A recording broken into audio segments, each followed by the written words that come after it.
Thank you very much, Lucy. And our last presentation of the day will be delivered by Professor John Bacon-Shone. John is an applied statistician. He is currently the head of quality analytics for Hong Kong U Space.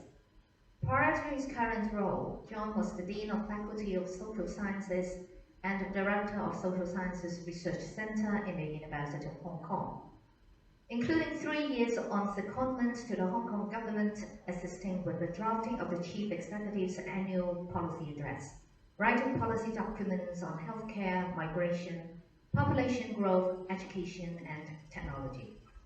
John's research interests include statistical computing, survey methodology, biostatistics, gambling, privacy, social linguistics, and policy research. Let's welcome John. Thank you very much for that. So I will try and keep well to my schedule because I know it's already 12:40. So the title of my talk is Spatial Deprivation in Hong Kong, and my collaborators are Professor Kingsley Bolton and Cedric Lee, who are both social linguists. So, in fact, my first slide links very well with what Yvette was talking about, which is essentially how to handle policy questions using data. So, in general, we want to examine whether the research already exists. Maybe that question can be answered. If not, what data can we find to help answer that question? Of course, that data may be biased, as Yvette pointed out. What data could help? How do we find this out? How do we access the data? Of course, we hope it will be open, but it may not be. We may need to collect data, although that goes beyond the scope of today. And what assumptions and models underpin the use we make of that data? That's really important. One of my primary criticisms of a lot of machine learning and AI models is that we don't know what underpins it. And lastly, what are the related questions we should examine? As Lucy pointed out, we need to understand that domain. So, what government data can we use in Hong Kong? There are 4 primary sources I would recommend for everyone. First of all is the census data. Census data is generated every 5 years. There's a restricted question set, but they have self-filled tables. So you can often ask your own analysis, do your own analysis. Secondly, there's the thematic household survey, which is irregular, but covers many important policy questions. Thirdly, there's the general household survey, which is very systematically done. It's quarterly reports, but it really only focuses on employment. And then lastly, data.gov that's been referenced already. That includes some public policy research project data, and it links to a lot of geospatial data, which has already been mentioned today. Now, the census data, every 5 years, the latest is 2021. In addition to many tables that are openly available, so even if you can't get access to the data itself, there are many tables you can. They also have this web generation page. And if you're an academic, you can get specific access to the 10% sample. So a 10% sample is enormous. That's 270,000 households, 720,000 people. And that's using the secure enclave arrangements in the census offices. This allows you to examine very small subpopulations, which you couldn't easily do if you were generating your own data. It also includes geocoding, not only of the district council, but of the district council constituency areas. So there's about 450 of these, each with around 600 households, and others 1,600 people sampled in that 10% sample. So that allows very detailed spatial analysis. It also includes a household reference, so you can study things within a household. And as Lucy mentioned, you can look at subdivided living quarters. So the original question I was studying was a language question about what language communities exist in Hong Kong. And so we were trying to examine the patterns of language usage, both oral and written, in Hong Kong. And Both of these have been collected in the last two census, and in fact the Hong Kong data is first class. It's far better than in most places.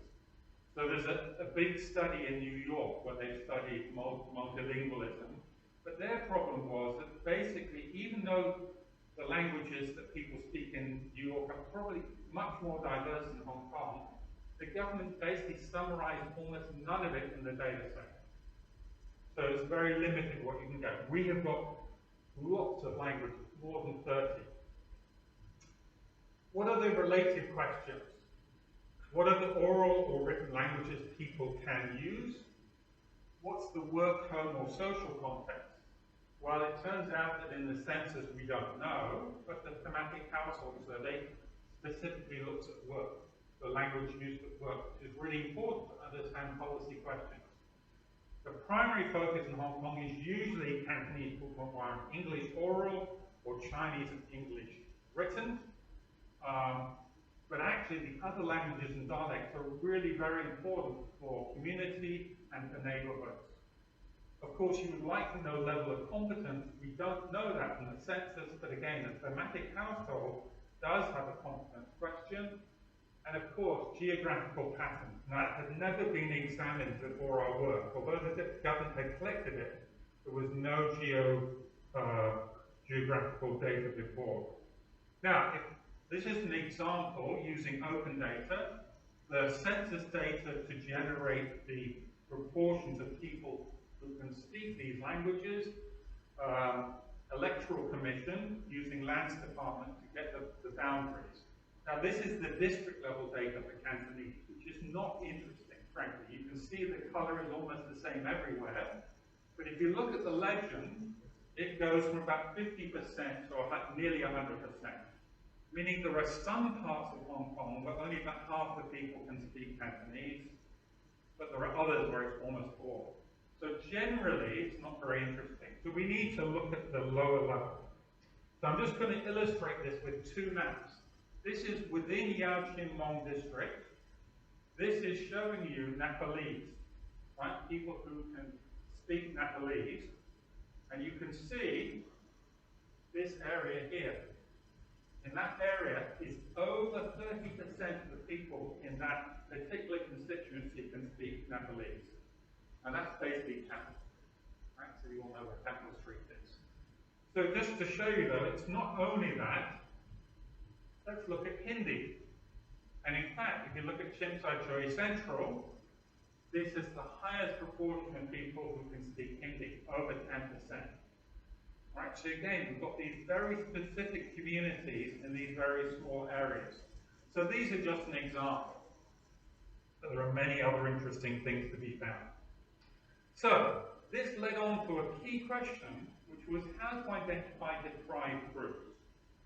So in the past, the government was almost entirely focused for deprivation on poverty measured using income. So basically, what is the household income relative to the size of your household with some adjustments? Because of course it makes a big difference if you're living in public housing with low rent or you have to pay a private rent. The government, I'm very happy to see, is starting to change their focus to more specific deprived groups. So for example, subdivided flats, as Lucy mentioned, elderlies living alone. So there are many other aspects. So, what are the related questions? How do we measure deprivation? In fact, the UK, in this case, also is far, far ahead of us. So, in a Hong Kong context, these are just some examples of what we could consider, right? How many recent arrivals from the mainland are living in this area? How many people are ethnic minorities? How many people cannot speak Cantonese, English, or Cantonese, meaning they can't communicate with most of the community? How many people cannot read English or Chinese? That means they can't read almost any government materials. Again, how many people are living in subdivided houses? So these are all the sorts of things we could ask and answer using the census data. What are the geographical patterns? Because we know that neighborhoods matter for people's social attitudes. And then how do these relate to comparable households? who are comparable in other ways. So, for example, I'm just going to show you two language examples because I already know the answers for these. How many people cannot speak any of English, Cantonese, or Putumayo? Now that they do not have a language, oral language to communicate with the vast majority of people in Hong Kong. And again, it turns out to be Temple Street. There are nearly 5% of the people living in Temple Street who cannot speak any of those three. Right? Now, my suspicion is this is largely marriage partners of people living here who didn't grow up in Hong Kong. Because if you've grown up in Hong Kong, almost certainly you can speak at least English and Cantonese. Right? So, that's in itself my next research question. Who are these 4.5% people who are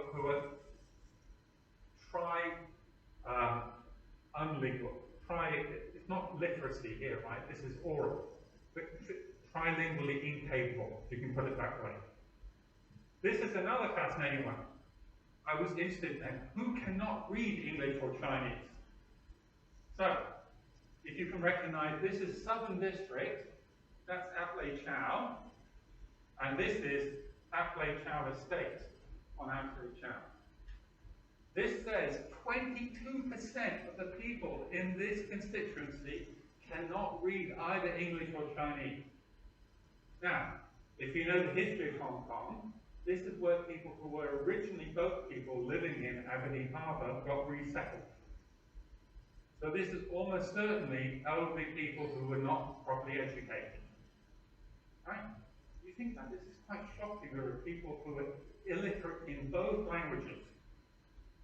It's very low for the whole of Hong Kong. There is a few little areas like this with lots of illiteracy. So this is by illiterate, right? It's not just that they can't read Chinese like me, but they can't read Chinese or English. So basically they cannot cope with written communication. So this is just two examples that we could look at. Now, there is one challenge coming up. As I hope most of you know, government has made changes to district boards.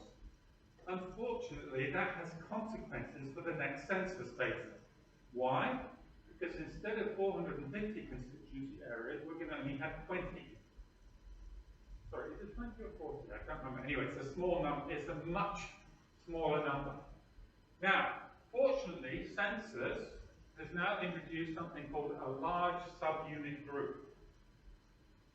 Because traditionally, the geographical areas in Hong Kong were handled by the planners. So apologies to the planners like Alan here, but planners think in geographical areas. They don't think in terms of equal numbers of people, which actually is what for public policy we want. So the beauty of the district council constituencies is they all had roughly the same number of people. Now, these large subunit groups all have at least 1,000 people living in them, which means in the census 10% they all have at least 100 people. And there are 1,700 of these. So this actually will give even better small areas, because they will be smaller, but not too small, so that centers will still allow analysis. Now, there are some challenges. Currently, if you're trying to download the data from the census, it doesn't work properly. And there's also, we don't yet have the maps. So the maps I showed you just now, the reason I can do these beautiful maps is because the Electoral Commission paid for these boundary maps. They paid Lands Department to create them.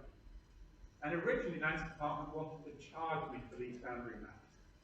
I said, you're going to be crazy, it's already paid for. And in the end, the Electoral Commission agreed that I must be allowed to have these for free. But we don't yet have the boundary areas or the large groups. But I'm optimistic that I'll be able to persuade census, as Lucy pointed out, advocacy is really important. Right? We need to persuade them to generate the boundary maps for these large subunit groups. But then I think we'll be able to do even more interesting things. Lastly, there's a set of references. if you're interested in any of this, including the link to those language maps, a link to the census build tables. I think there's a reference earlier to the Open Data Index showing that Hong Kong's not great, but it's not bad. And I've got a link to a book on research methods. Okay, thank you all very much.